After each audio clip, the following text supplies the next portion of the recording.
Bon après-midi à tous et à toutes. Merci de nous rejoindre sur Afro Info DC43, samedi 22 août 2026, pour être informé de la situation sécuritaire de l'Est de la République démocratique du Congo. Vous êtes nombreux à nous suivre dans les 26 provinces de la RDC. Merci beaucoup si vous nous suivez dans la capitale congolaise Kinshasa. Merci à Thierry Boy.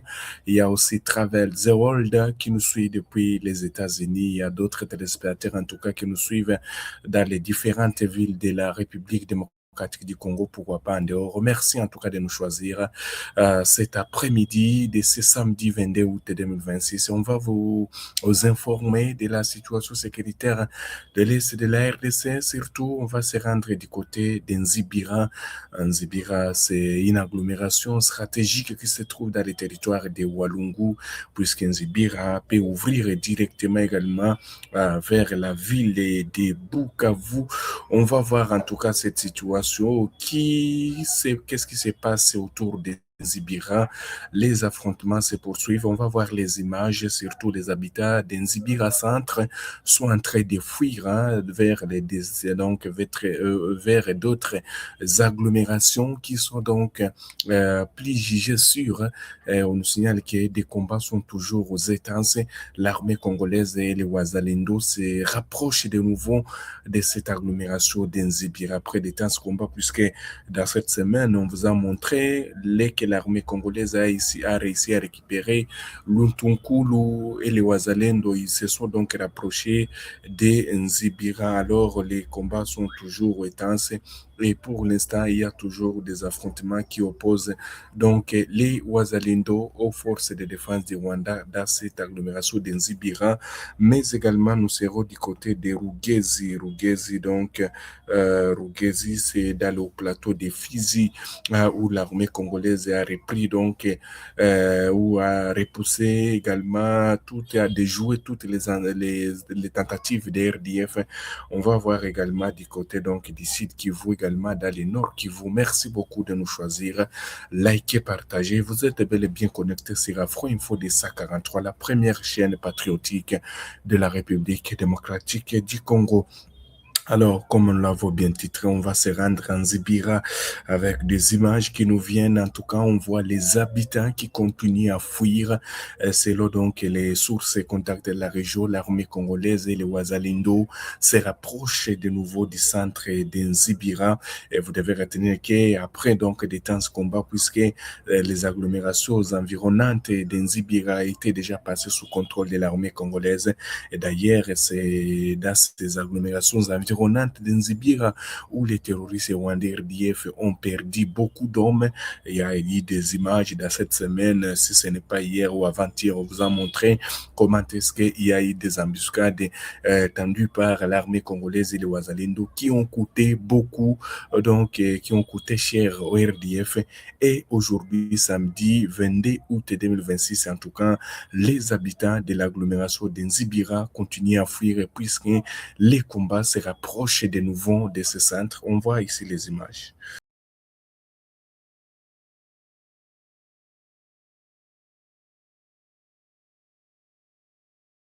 Voilà, comme on peut voir dans ces images, on voit donc les habitants de Nzibira qui continuent à fuir cette agglomération suite au rapprochement des combats.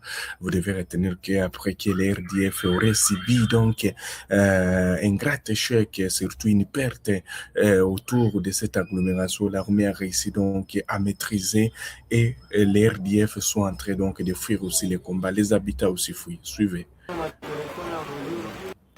Ile kilo wewe utoke na niliwa kwa kisikini lakini kwa toka kwa wana vizuri au kama telefoni ya mzuri eh ile kama phone ya mzuri kama tupa hapo ndani unasema kizuri wale vilivyo ndani. Voilà, donc on va voir cette agglomération, on voit les habitats qui continuent donc à quitter toujours les agglomérations environnantes pour donc trouver refuge dans d'autres agglomérations et même Zébira Centre et toujours il y a des tirs en tout cas qui sont en train d'être entendus, surtout les gens qui sont en Zébira attendent donc des tirs qui retentissent non loin de cette agglomération. Alors les habitants jugent mieux de quitter avant, puisqu'il y a des affrontements et les voisins donc se rapprochent de nouveau de cette agglomération donc d'Inzibira. C'est ce que nous apprenons à travers les diverses sources. Vous devez retenir que la situation en tout cas est tendue surtout et caractérisée par des combats au niveau donc de l'agglomération ou autour de l'agglomération d'Inzibira. Alors, comme nous sommes en train toujours de vous parler de cette information également de la situation sécuritaire de l'Est de la RDC qui est agressée dans sa partie orientale où toujours les Nord Kivu et les Sud Kivu sont touchés par cette guerre d'agression. Les territoires de Fizi qui n'est pas aussi épargné, dans les hauts plateaux, les Ouazalendo aussi continuent toujours à répondre aux attaques des RDF. Nous l'apprenons en tout cas à travers nos diverses sources. Des combats intenses ont été signalés dans les villages de Rugezi, dans la zone de Kwangungu, en territoire de Fizi au sud Kivu, où une tentative de RDF de prendre le contrôle de cette zone aurait échoué, appuyé par les forces armées de la République démocratique du Congo. Les Ouazalendo sont parvenus à repousser les RDF après plusieurs heures de violents affrontements. Des sources en tout cas locales à Rugezi indiquent que la zone serait désormais sous contrôle des forces gouvernementales et des résistants Ouazalendo. Des opérations donc des ratissages se poursuivent selon plusieurs sources dans la région. Vous devez retenir que les Ouazalendo ont donc résisté face aux attaques des menaces des RDF et nous apprenons que les agglomérations de Rugezi et d'autres entités sont toujours sous contrôle de l'armée congolaise et les Ouazalendo après que les RDF voulaient faire un débordement, une incursion pour donc se retrouver dans des positions avancées de l'armée congolaise, mais l'armée congolaise a déjoué toutes ces attaques et selon donc plusieurs sources dans le haut plateau donc des Fizi, l'armée a bel et bien réussi à jouer les attaques des RDF. Mais vous devez retenir que la zone de Rugezi est repassée, donc également reste toujours sous contrôle des forces gouvernementales et des opérations de ratissage se poursuivent dans les environs afin de renforcer la sécurité des populations civiles. Vous devez retenir que l'armée continue toujours à subir également des attaques de la part des RDF. Et vous devez retenir que malgré donc les mécanismes de vérification de cessez-le-feu, il n'y a pas donc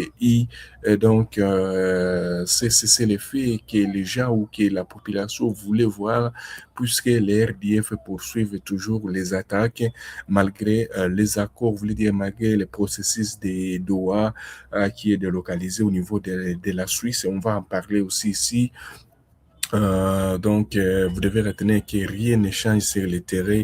Il y a que toujours des violents affrontements qui opposent donc les deux parties dans les territoires de Massissi, Rutshuru, Nyiragongo, également dans les hauts plateaux donc d'Ovira. Vous devez retenir que dans les hauts territoires, dans les plateaux donc de Fizi, il n'y a pas eu donc les RDF n'ont pas pu réussir à progresser puisqu'il y a eu donc cette résistance des forces armées de la RDC, les jeunes résistants Ouazalendo qui ont déjoué toutes les attaques, alors que du côté de Walungu autour d'Inzibira, les forces armées de la RDC, les Ouazalendo, se rapprochent toujours de nouveau de ce centre pour récupérer, comme je vous ai déjà montré les images, on voit les habitants du centre de Walungu fuir, ils sont en train de fuir, surtout les habitants qui sont aux environs, et les voisins se comportent très bien ce soir, cet après-midi.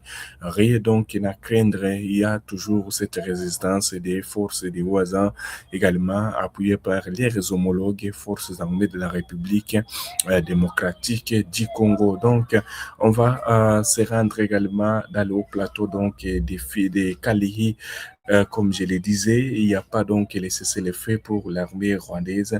Peut-être on dirait que c'est nous qui respectons seulement les cessez-le-feu, mais de la part de l'armée rwandaise, en tout cas, ils ne respectent pas.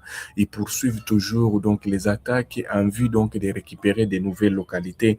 C'est comme dans le groupement Ofamando premier, dans les territoires de Massissi. Les RDF ont lancé des attaques généralisées sur les positions de Ouazalendo au niveau de Remika, au niveau donc de Katundu, donc dans toutes les agglomérations, les RDF ont attaqué et donc les habitants continuent à fuir et il y a toujours donc les habitants qui sont en détresse. Alors, beaucoup d'observateurs sont en train de se poser cette question. À quand la fin de cette guerre? Est-ce que les processus de Naye, donc, veut dire de Doha qui est délocalisé en Suisse, est-ce qu'il va aboutir pour qu'il y ait donc la fin de cette guerre d'agression? Il y a aussi l'accord de Washington qui a été signé, mais jusque-là, il n'y a pas toujours donc la guerre qui n'a pas donc fini.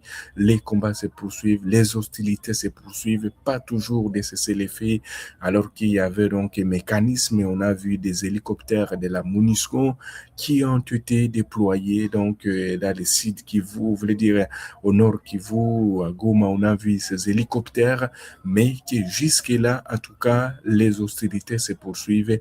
Les RDF ou les forces de défense du Rwanda poursuivent toujours des attaques. Aka, donc, la fin de cette guerre, Aka, donc, voulait dire quoi les cessez-le-feu donc qui quand même quand on parle de cessez-le-feu on devrait voir l'RDF respecte les cessez-le-feu mais jusque là il semblerait que c'est nous les forces donc la RDC qui respectent seulement ces engagements sans que les Rwandais ne respectent pas ces engagements puisqu'il y a toujours des renforcements chaque jour et c'est là donc RFI. D'ailleurs, il y a RFI qui a donc essayé de parler concernant les pourparlers qui se poursuivent donc du côté donc de la Suisse. C'est ce que indique RFI. Vous devez retenir que selon toujours ces médias, il y a eu donc donc des pourparlers encore qui se sont poursuivis au niveau donc de la Suisse, mais jusque-là, on ne sait pas, il n'y a pas donc une déclaration également, il n'y a pas toujours la fin de cette guerre, malgré qu'il y ait donc ces rencontres encore entre donc les deux parties. Et vous devez retenir que la situation est caractérisée toujours par des violents affrontements entre les deux parties, donc et surtout les RDF qui poursuivent des attaques simultanées contre les positions de l'armée congolaise et les RDF qui ne cessent toujours de renforcer dans l'Est de la République démocratique du Congo. Alors, on attend, vous devez retenir que selon RFI, il y a eu encore donc des assises au niveau de la Suisse, mais jusque-là, il n'y a pas toujours eu un aboutissement ou un accord de la paix, un accord final. Bon, donc, on attend. Il y a plus que les deux parties sont donc, il y a le processus de Doha, comme je vous le disais, qui a été délocalisé au niveau donc de la Suisse suite aux tensions qui se trouvent au niveau du Moyen-Orient. Et aujourd'hui, il y a donc des combats. Alors, comme je le disais, dans le territoire de Massissi, des combats sont toujours là. Chaque jour, on enregistre. D'ailleurs, tout au long de cette semaine, ça a été une semaine en tout cas très mouvementée, caractérisée par des combats. Et aujourd'hui, encore, il n'y a pas, et donc il y a toujours des combats. Alors, il y a cette déclaration de Lambert Mende qu'on va suivre. Hein.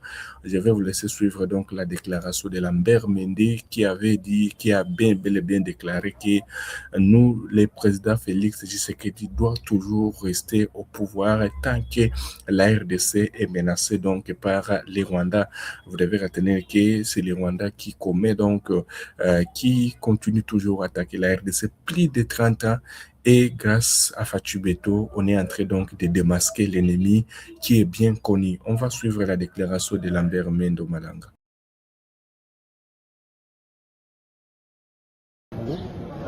Comme les Américains l'ont fait avec Roosevelt en 1944, nous, si Kagame continue à menacer le Congo, comme les Américains l'ont fait avec Roosevelt en 1944, nous pouvons le faire avec Tshisekedi parce qu'il a démontré sa capacité, sa volonté et la force de sa personnalité face à cet agresseur qui a fait tomber tous ses prédécesseurs.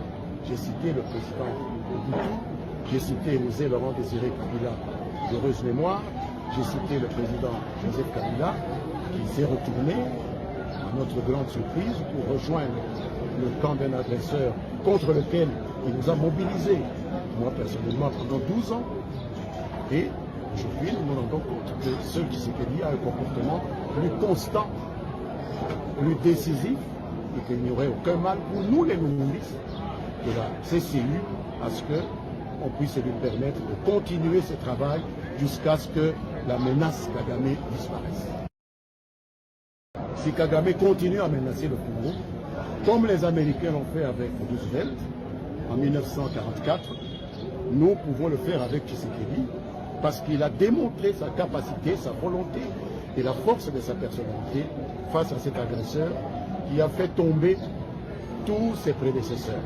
J'ai cité le président Mobutu, j'ai cité José Laurent Désiré Kabila, d'heureuse mémoire, j'ai cité le président Joseph Kabila qui s'est retourné, à notre grande surprise, pour rejoindre le camp d'un agresseur contre lequel il nous a mobilisés, moi personnellement pendant 12 ans. Et aujourd'hui, nous nous rendons compte que ce Tshisekedi a un comportement plus constant, plus décisif, et qu'il n'y aurait aucun mal pour nous les Lumumbis de la CCU à ce qu'on puisse lui permettre de continuer ce travail jusqu'à ce que la menace Kagame disparaisse. Bienvenue parmi les membres d'Afro Info 243 où votre soutien est non seulement apprécié mais crucial pour notre émission. Votre contribution nous permet d'améliorer la qualité de nos services, vous assurant ainsi une expérience optimale. Nous sommes également très intéressés par vos préférences. Parmi les emojis proposés, n'hésitez pas à nous indiquer celui qui vous parle le plus. Ils ont été classés du moins préféré au plus favori. En fonction des avantages liés à vos adhésions, l'emoji de votre choix sera affiché à côté de votre nom dans la série des commentaires pendant la vidéo en direct.